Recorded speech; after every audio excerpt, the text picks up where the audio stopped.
Hey guys, Curlychaotic, welcome back to my channel and Happy New Year! So I didn't go MIA, but like I said, for the month of December, I wanted to dabble into the Obia Naturals hair care line, and I told you I was going to bust out those product reviews, so we just going to get to it.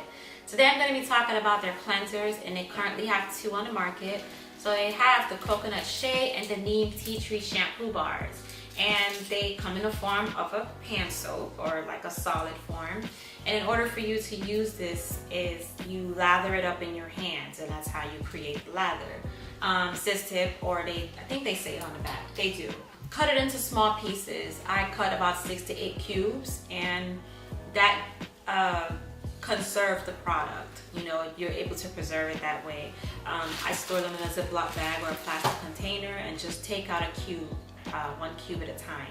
So one major pro I like about both of these products is when I wash my hair, when I lather it on my scalp, it lathers up the same way a liquid consistency shampoo would.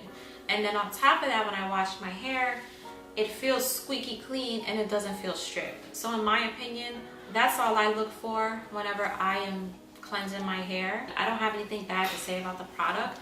The smell of it, to me, it has a hint of lemon, or it smells herbal to me. It's not an overpowering smell, so I mean, I guess that's a good thing. I would definitely use this product or purchase it again. I would definitely recommend it to people.